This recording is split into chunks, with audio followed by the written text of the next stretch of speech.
qui était ministre de la Santé, tant qu'il ne s'était pas prononcé candidat, il était dehors. Mais je rappelle que Edouard et les autres, ce n'est pas encore dans la fourchette considérée comme opération. Ils commencent, elle, en 2006. Ça, c'est avant 2006. Edouard, Mouchipou et autres, c'est avant 2006. Donc on n'est pas encore dans ce que la presse a baptisé opération. Pour qu'on se comprenne. C'est pour vous dire que ça avait commencé depuis. Dès que Edouard Titou s'est déclaré candidat, le lendemain, on l'a interpellé. On l'a relevé de ses fonctions. Et on l'a interpellé le lendemain. Et on nous a appris qu'il avait été un grand détourneur de fonds. Et nous arrivons maintenant en 2006. Vous savez, la rumeur de la libération du poste de président par M. Biya était en 2004.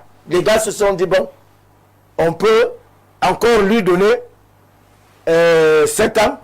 Nous serons en 2011. La Constitution met le limite. La naissance d'un mouvement qu'on a appelé le G11. Le G11.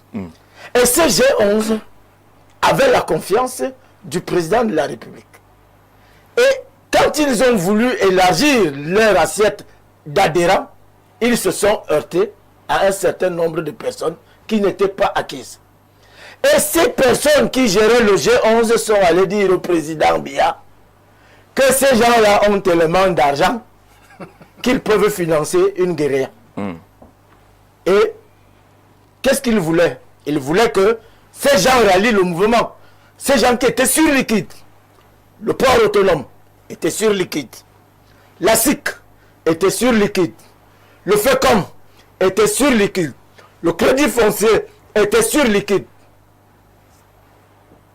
Contre le refus, on a dit au président, voilà. Et le président a dit, allez-y. Et c'est comme ça qu'on a raflé le même jour. On donne donc. Joseph Edou, Roger Bellinga. Et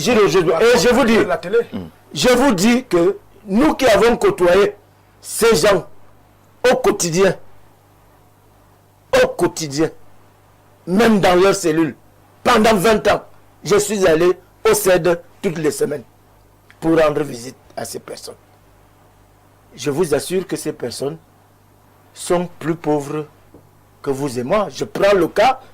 Ils étaient pauvres, mais pourtant à la tête des entreprises sur liquide. Sur liquide. C'est le paradoxe. Hein? Parce que justement, ils ont refusé. Quand on a demandé à Joseph Edou de financer la construction des amphithéâtres, parce que le G11 avait besoin d'argent liquide, il a refusé.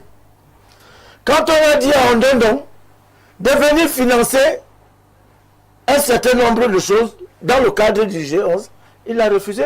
C'est des gens qui ont payé le prix de la fidélité au président Biya. Ce sont donc pas les prisonniers de Paul Biya, comme d'aucuns l'avaient dit. Ce sont les prisonniers de ceux qui ont au fauteuil présidentiel.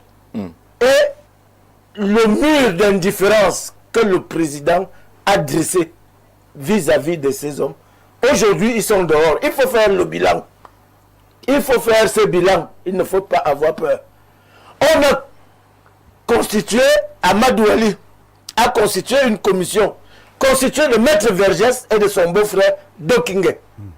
Amadou Ali s'est même permis de se substituer au juge pour entendre des témoins dans son bureau.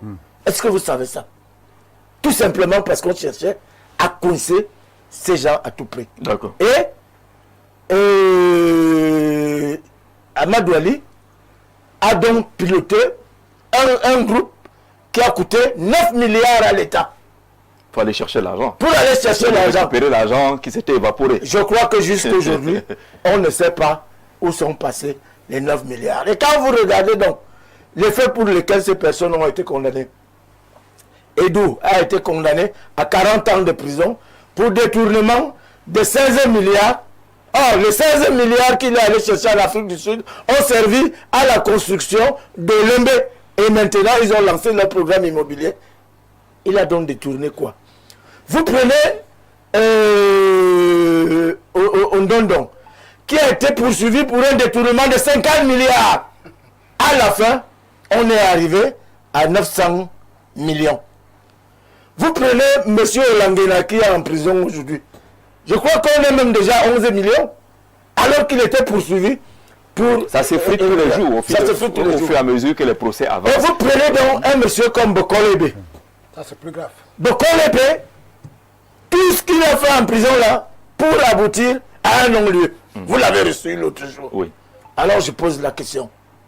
À quoi aura donc servi l'opération épervée? On prend cette question. À la salubrité ou à l'épuration? Moi, je pense pour l'épuration. Et ils ont fait quelque chose de noble. Ils ont accepté leur sort. Ils ont purgé leur peine. J'étais encore chez M. Edou il y a 2 jours. Il ne veut même pas en parler. Il ne veut même pas te raccompagner même à la porte parce qu'il ne veut pas attirer l'attention.